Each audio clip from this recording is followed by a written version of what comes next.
킬러들의 쇼핑몰 시즌2가 드디어 2026년 4월에 공개가 된다고 합니다. 원작 살인자의 쇼핑몰 두 번째의 내용을 가지고 영상을 제작했습니다. 이미 2년 전에 제가 영상을 제작했었지만 요즘 업그레이드된 기술력으로 다시 한번 제작해보았습니다. 좋아요 한번 부탁드리고 바로 시작하겠습니다. 일단 드라마의 시즌1의 마지막에 진만이 살아 돌아오는 장면으로 끝이 났습니다. 시즌2의 시작은 진만이 어떻게 살아 돌아왔는지부터 시작이 될 것 같습니다. 원작의 내용에선 진만은 바빌론과 더 이상 일을 함께하고 싶지 않아서 자신의 죽음을 위장했던 것이었습니다. 최초 지안에게 진만의 시체를 신원 확인했던 경찰 역시 진만의 도움으로 최연소 킬러가 되었던 사람이었죠. 진만이 죽었다는 소식이 들리게 된다면 바빌론의 편이었던 블랙코드들이 쇼핑몰로 오게 될 것을 알고 있던 진만은 장기적인 계획을 실행합니다. 최초의 부지의 진만과 파신이 집을 지으면서 파신은 진만에게 미친놈이라고 이야기를 하기도 했죠. 결국 진만의 죽음 자체는 바빌론의 편에 있는 블랙코드들을 모조리 없애기 위해서 꾸몄던 자작극이었습니다. 지안이 진만의 친구들과 쇼핑몰을 지키는 동안 진만은 바빌론의 본거지로 찾아가서 베일과 나머지 잔당들을 처리하고 돌아오게 되는 장면이 시즌1의 마지막 장면이었습니다. 그래서 진만이 다친 모습으로 자신의 친구의 택시를 타고 왔던 것이었습니다. 시즌2에서는 지안이 쇼핑몰을 지키는 사이 진만이 바빌론의 본거지에서 베일과 마지막 사투를 벌이는 장면이 반드시 나오게 될 듯 보여집니다.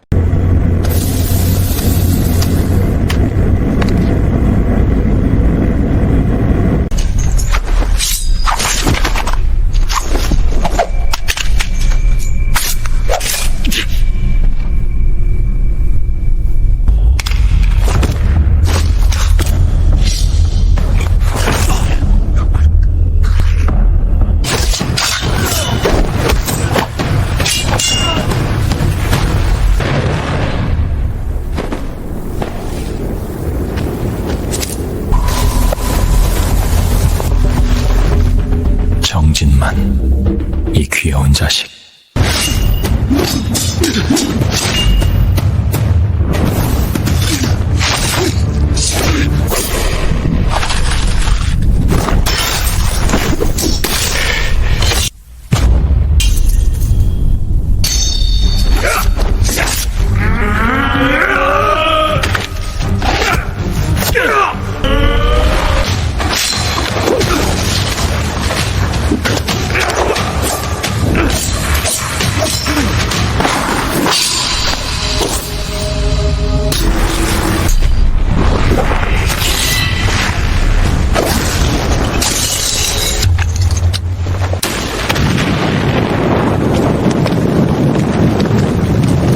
진만이 돌아왔다는 것은 베일과의 사투 후 진만이 이겼다는 이야기이겠죠. 이제부터는 원작 시즌2의 이야기를 시작하겠습니다. 지안과 진만이 재회를 한 뒤 1년이 지난 시점부터 원작 두 번째 이야기가 시작을 합니다. 삼촌이 킬러들에게 언제 죽어도 이상하지 않는 상황에 지안도 쇼핑몰 경영권에 관심이 있었지만 1년이 지난 시점에도 진만은 지안에게 경영권을 넘길 생각이 없는 듯합니다. 그리고 1년간 머더헬프의 매출은 무려 97%가 급감하는 상황이었죠. 또한 아직 바빌론은 건재한 상태입니다. 사실 바빌론은 전 세계적인 그룹이었습니다. 한국 지부를 진만이 정리를 했다 해도 아직은 건재할 수밖에 없었습니다. 그래서 지안이 바빌론에 노출이 되면 될수록 지안이 위험할 거라고 생각하는 진만이었습니다. 드라마 시즌1에 다치고 사라졌던 미네는 1년 전 그날 이후 갑자기 사라진 걸로 나옵니다. 원작의 이야기의 시작은 지안의 친구 다나의 의문의 죽음으로부터 시작을 합니다. 지안의 절친인 다나는 지안과 같이 있다가 새벽 4시에 지안의 침대에서 사망을 합니다. 이 친구 다나는 정말 나중에 중요한 인물입니다. 채식주의자였던 다나는 지안과 서로 비밀을 터놓는 사이였죠. 때문에 지안은 진만의 정체까지도 다나에게 말을 할 정도였습니다. 자신이 채식주의자라며 풀만 먹던 지안의 친구 다나는 사실은 채식주의자가 아니고 당뇨 환자였습니다. 다나의 어머니는 자연치유 신봉자라 다나를 병원도 못 가게 하는 상황이었습니다. 자연치유 신봉자는 현대의학을 믿지 않는 사람들을 말하는데요. 이들은 병원 가지 않고 약초 같은 걸 갈아서 먹이고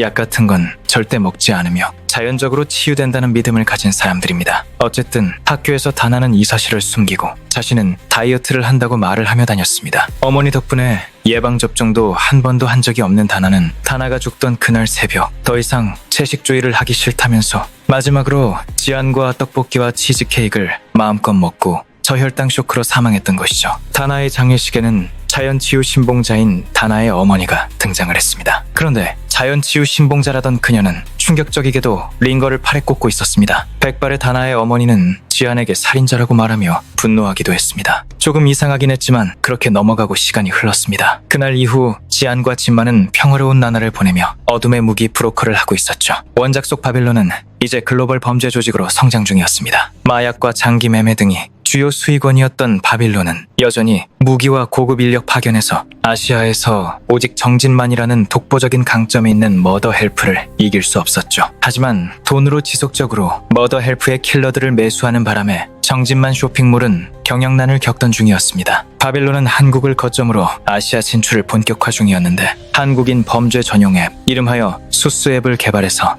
당시 당근마켓처럼 같은 지역 내의 범죄의 교사자와 실행자를 메신저로 연결하는 사업이 활성화됩니다. 예를 들면 커뮤니티에는 어디 중학교 학폭 사건, 양아치 참교육 도와주실 분, 교통사고 보험금 나누실 분, 급구, 가정집 소형 몰카 설치 가능한 여성 검침원 모집 등의 글이 아주 많았습니다. 신원을 밝힐 필요는 없지만 생체 결제 정보를 줘야 가입이 되는 구조였죠. 바빌론은 거점 지역마다 편의점으로 위장한 센터를 만들었는데 문제가 심각했던 건 레드코드 킬러들 중 꽤 많이 바빌론과 거래를 하고 있었다는 것이었죠. 그러던 어느 날 지안과 진만의 집에 다마스 한 대가 도착합니다. 차에서 내린 한 남자는 새로 생긴 떡집의 사장이라면서 홍보를 하러 왔다고 하며 다복 떡집이라고 적힌 상자를 진만에게 건네주었습니다. 하필이면 그날은 진만의 쇼핑몰에 무기가 트레일러 채로 입고되던 날이었는데 무기를 실은 트럭을 일반인이 보게 되면 곤란해지는 상황에 난감해하던 찰나 지안이 갑자기 떡집 사장을 잠시 집 안으로 모셔갑니다. 집에 들어간 지안과 떡집 사장 그리고 바깥에서는 진만이 무기를 실은 트레일러가 오기만을 기다리고 있었는데 그 순간 떡집 사장의 핸드폰에서 매칭 완료라는 알림음이 났습니다. 매칭 완료는 수수에서 교사자가 실행자를 고용하고 거래를 확정할 때 나는 소리였고 지안은 이 남자가 바빌론에서 온 킬러 혹은 범죄자라고 생각하고 소파 비밀 리모컨을 눌러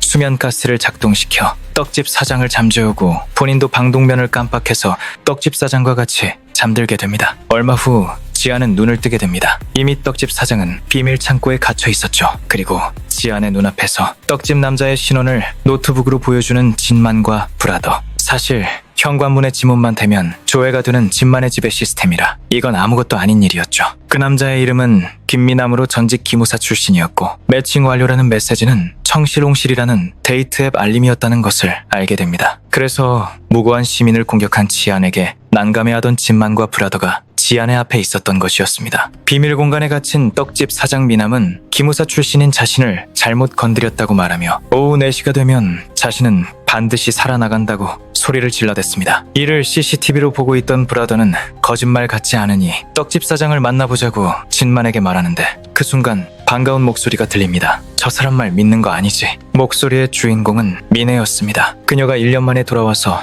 했던 첫마디였죠. 1년간 그녀가 종적을 감추는 동안 진만도 많이 힘들었습니다. 전투적으로 피자를 먹고 마라탕에 영혼을 기대고 냉채 족발에 눈물을 흘리던 진만이었습니다. 그랬던 진만은 1년 만에 미네를 보고도 아무 말도 하지 않았습니다. 미네는 이어 말했습니다. 다마스의 다복떡집이라고 써있는데 그 가게는 4년 전에 폐업했다고 말이죠. 이 말을 들은 진만은 떡집 사장의 핸드폰, 기록 검색 기록 등을 조사하라고 브라더에게 지시하고 진만의 친구 택시기사 상용 아저씨의 조카가 현역 군인이었기에 진만은 상용 아저씨에게 김미남에 대해 알아봐 달라고 부탁합니다. 그리고 갇혀있던 떡집 사장 미남에게 취조를 하러 가는데 지안은 진만이 자신을 자꾸 배제하는 느낌에 진만에게 말합니다. 자신이 아니었다면 김미남에게 삼촌은 암살당했다고 말이죠. 잠시 말다툼하는 조카와 삼촌. 지안은 진만에게 머더 헬프의 경영권을 걸고 김미남이 바빌론의 킬러라는 증거를 가져오겠다고 말합니다. 이에 진만은 쇼핑몰이 탐이 난다면 오디션을 보게 해주겠다고 말하고 진만과 지안은 각자 몸에 바디캠을 달고 서로를 감시와 통제를 시작하고는 지안의 머더 헬프의 경영권 획득을 위한 오디션이 시작됩니다. 진만은 브라더와 쇼핑몰 안에서 미남을 취조하고 미네와 지안은 집 밖으로 나가 증거를 찾으러 갑니다. 떡집 사장이 진만의 쇼핑몰이 불바다가 된다고 했던 오후 4시까지는 6시간만이 남은 순간으로 아주 급박해집니다. 미네는 지안에게 떡집 사장의 정체를 알아낼 아주 유능한 사람이 있다며 예전에 머더 헬프의 킬러 맵까지 해킹해 진만과 틀어진 인물이 있는데 요즘은 바빌론을 파헤치고 있다는 북한 사람이 있다면서 그를 만나러 가자고 했습니다. 한편 바디캠을 통해 진만의 떡집 사장 취조 과정이 지안과 민혜에게 보여지고 있었습니다. 브라더가 미남의 핸드폰을 감식하는데 텔레그램으로 김진영이라는 사람이 말을 걸었던 기록이 걸린 것이죠.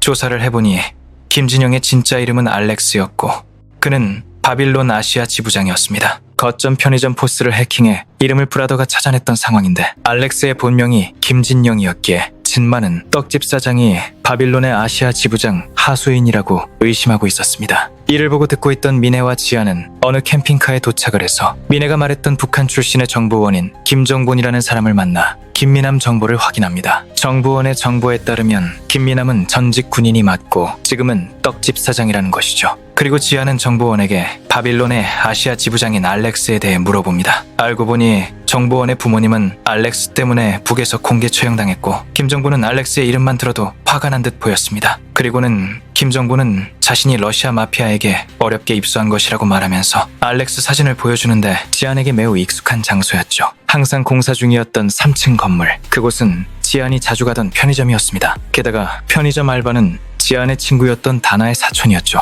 세 사람은 편의점으로 출발합니다. 같은 시간 진만이 미남을 죽이려던 찰나 브라더가 사색이 되어 돌아옵니다. 브라더가 들고 있던 핸드폰을 보여주며 말합니다. 지금 수수에 정지한 살해 요청글이 올라왔다고 말이죠. 정지한 21세 키는 162cm 등의 정보부터 수수에는 지안의 모든 정보와 위치 정보까지 표시되어 있었죠. 몇 명이 될지 모르는 얼굴도 모르는 킬러들에게 표적이 된 정지한. 진만은 떡집 사장을 향해 들고 있던 총을 내려놓고 위기에 닥친 지안을 쫓아가야 하는 상황이었습니다. 이를 듣고 있던 미남은 진만에게 공범이 될 테니 살려달라고 말하며 자신이 가지고 온 다마스를 쓰자고 제안했습니다. 이상하게도 웬일인지 진만이 이를 수락하면서 진만과 브라더 파신 그리고 미남은 쇼핑몰을 비우고 지안을 찾아가게 됩니다. 한편 지안과 민혜의 정보는 이미 수수에 올라간 상황이고 지안의 수배금을 노리고 온 킬러들과 총격전이 벌어집니다. 민혜는 편의점에서 만나자고 지안과 약속하고 지안과 뿔뿔이 흩어지게 됩니다. 편의점으로 가던 도중 지안은 핸드폰도 잃어버린 상황이었는데 오히려 이제 바빌론이 위치 추적을 못할 거라 생각해서 핸드폰을 잃어버린 것이 다행이라 여겼지만 편의점으로 가는 내내 킬러들이 찾아오고 지안은 자신의 몸속에 위치 추적기가 심어져 있는 것을 눈치채게 됩니다. 어디서 어떻게 추적되는지 알 수는 없지만 계속해서 킬러들과 싸우며 편의점으로 향하는데 어느새 수스에서 지안 살해 청부를 수락한 인원이 1000명을 넘고 있었습니다. 그 와중에도 지안은 뛰어난 격투술로 킬러들을 처리하며 이동 중이었습니다.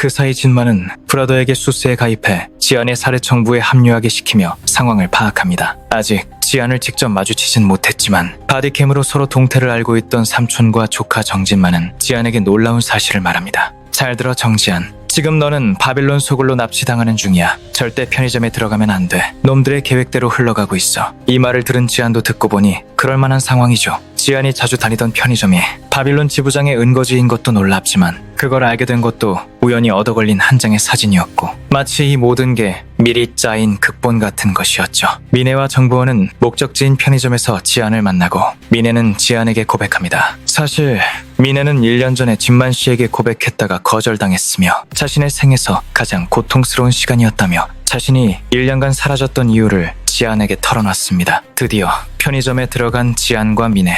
그곳에는 지안의 친구의 친척, 동생 서율이 알바를 하고 있었고 오랜만에 만난 서율에게 지안이 다나의 장례식에는 다녀왔냐고 묻자 서율은 놀란 눈으로 말합니다. 다나 언니, 지금 중국으로 어학연수 간 걸로 알고 있는데요. 서율은 바로 다나에게 전화를 걸었고 다나가 전화를 받습니다. 전화기 너머 다나는 자신이 중국에 있다고 말했습니다. 지안은 갑자기 기억이 났습니다. 다나와의 마지막 대화에서 다나는 이렇게 말했었습니다. 내가 가짜였다는 걸 확인하면 천천히 기억을 되살려야 돼. 그 전까진 나를 다나라고 믿어야 해. 사실 다나라는 이름은 가짜였던 것입니다. 다나는 지안에게 어떤 암수를 걸어두었던 것이고 정신을 차린 지안은 편의점 담배 진열장을 더듬어 비밀 창고를 발견합니다. 총을 들고 들어가려던 순간 택시기사 상영 아저씨에게 민혜가 연락을 받았습니다. 진만이 말한 김미남 주임원사는 사실 작년에 죽었다는 이야기를 하고 있었습니다. 순간 지안의 심장은 요동칩니다. 그렇다면 삼촌 옆에 있던 그 떡집 사장은 가짜 즉 킬러였다라는 결론에 도달합니다. 정보원의 데이터에서도 김미남의 여권과 사진을 확인했었는데 어떻게 된 걸까? 때마침 정진만의 다마스가 편의점에 도착하고 진만은 브라더와 미남에게 여기 있으라고 말한 뒤 진만은 몰래 브라더에게 10분 뒤에 미남을 총으로 쏘라고 명령합니다. 그리고 편의점의 비밀 공간으로 들어가는데 그곳에서 알렉스와 마주하게 됩니다. 그런데 알렉스는 남자가 아니라 바로 다나의 엄마였습니다. 사실 1년 전 사건은 이랬습니다. 죽기 직전 다나는 엄마에게 전화를 했습니다. 정지하는 정진만 사업에는 관심 없다는 이야기를 하고 있었는데 그 위치가 바로 정진만의 CCTV가 설치된 곳이었죠. 정진만은 이미 다나와 엄마의 관계를 알고 있었습니다. 어쩌면 그래서 지아는 삼촌이 자신의 정체를 알고 있는 다나를 죽였을지도 모른다는 생각을 하게 됩니다. 하지만 실제로는 다나의 엄마, 즉 바빌론의 아시아 지부장이 모든 것을 꾸몄던 것이었습니다. 다나는 자신이 죽기 전날 지안에게 모든 것을 털어놓았습니다. 자신의 엄마가 누구인지, 왜 지안을 죽이려 하는지, 머더 헬프를 먹기 위해 지안을 먼저 제거하는 것이 시나리오였다는 것까지 말이죠. 그리고 마침내 다나는 말합니다. 자신은 이제 살 의지가 없고 대신 너는 살아야 한다면서 다나는 지안에게 사진 하나를 보여줬습니다. 그 사진에는 김미남이라고 불리는 그 남자가 있었죠. 그리고는 다나는 이 얼굴 반드시 기억하라고 지안에게 당부했습니다. 처음 김미남이 들고 왔던 떡 상자는 사실 화학무기였고 김미남이 죽으면서 신체 반응을 일으키면 발동되는 무기였습니다. 이를 처음부터 알고 있던 지안은 그래서 정진만이 김미남을 죽이지 않도록 처음부터 시간을 끌기 위해 자신이 바깥으로 나왔던 것이었습니다. 결국 김미남이 살아있는 한 정진만도 살아있을 수 있게 하기 위한 지안의 작전이었죠. 그래서 지안은 GPS를 몸에 품고 본인 스스로 다나의 핸드폰으로 수수에 접속해 정지한 살해 의뢰를 예약해놓고 119에 전화해 다나의 죽음을 알린 뒤 기억을 지운 것이었습니다. 다시 편의점으로 돌아와서 미네는 갑자기 발작을 시작합니다. 다나의 엄마가 키우는 식물에서는 콘도테트라라는 마약성 약품이 뿜어져 나오고 있었죠. 바빌론의 주력 사업 중 하나인 콘도테트라는 10분 동안 맞으면 사망에 이르는 극독성 물질입니다. 진만과 정보원과 마지막으로 마주한 다나의 엄마 알렉스는 갑자기 미네에게 말합니다. 저 친구들 너무 시끄럽다며 머리에 총알 구멍 좀 내주라고 말이죠. 미네는 알렉스에게 사장님이라고 말하면서 명령을 실행하려고 일어나 진만에게 권총을 겨눕니다. 콘도테트라 부작용 중 하나가 최면 상태였죠. 하지만 미네는 갑자기 바닥에 쓰러지고 눈에는 눈물이 맺혀 있었습니다. 또한 지아는 과거의 다나가 직접 조향한 향수에 포함된 콘도테트라에 이미 노출되어 콘도테트라에 대한 내성이 생겨 있었습니다. 다나가 이를 미리 대비해둔 것이죠. 지아는 곧바로 다나의 엄마에게 기습해 그대로 끝장냅니다. 그리고는 잠시 뒤 진만의 일행들이 밖으로 나오자 미남을 죽인 브라더가 기다리고 있었고 진만은 브라더에게 지시합니다. 정분의 서버에 터미널 심었으니 킬러맵 싹 지우고 방화벽 세우라고 말이죠. 터미널을 심었다는 건 정본의 서버를 완전히 장악했다는 뜻이었죠. 이 모든 것을 설계한 사람이 정진만일까요? 갑자기 머더 헬프의 킬러들이 몰려듭니다. 사실 그동안 진만의 쇼핑몰이 적자였던 이유는 이 작전을 수행하기 위해 편의점 근처 땅을 사고 건물을 사고 총기를 바빌론에서 일부러 사들여 흐름을 파악하기 위해 벌인 일이었습니다. 애초에 머더 헬프 레드 킬러들은 머더 헬프 소속이면서 바빌론인 척했던 것이었죠. 그리고 진만은 지시합니다. 지금 이 시간부로 머더 헬프 소미네와의 계약을 종료한다. 그리고 바빌론의 부역자로 분류하고 처형한다. 1년 만에 돌아와 미네가 처음 했던 말 기억하시나요? 다마스에 다복떡집이라고 적혀 있다던 말. 사실 지금도 주차된 다마스 어디에도 상표는 붙어있지 않았습니다. 결국 소미네는 배신자였고 그래서 진만에게 차인 것이었죠. 조용히 총성이 6발 올리고 정보원과 미네는 쓰러집니다. 집에 돌아온 진만은 한동안 나오지 않다가 오랜 시간이 지난 뒤 CCTV를 응시하며 말합니다. 정지한 잘 들어. 이제부터 쇼핑몰은 네가 맡아라. 네가 머더 헬프의 우두머리야. 모든 답은 우리 과거에 있다는 것만 기억해. 그리고 양말 한 짝으로 CCTV를 가리고 여운의 총성이 들리며 원작의 스토리는 끝이 납니다. 많은 부분이 각색이 되어서 드라마로 등장할 것으로 예상이 되며 원작에는 파신의 내용이 거의 없다시피 한 상황입니다. 이미 일본의 배우들이 캐스팅에 있으며 드라마에는 진만이 시즌1에서 진만이 사라졌던 시간의 결투 장면과 앞으로의 바빌론의 해외 지구와 결투가 드라마에 나올 듯 보여집니다. 과연 원작처럼 소미네는 진만을 배신을 하게 될지도 상당히 궁금하네요. 오늘 준비한 이야기는 여기서 마치겠습니다.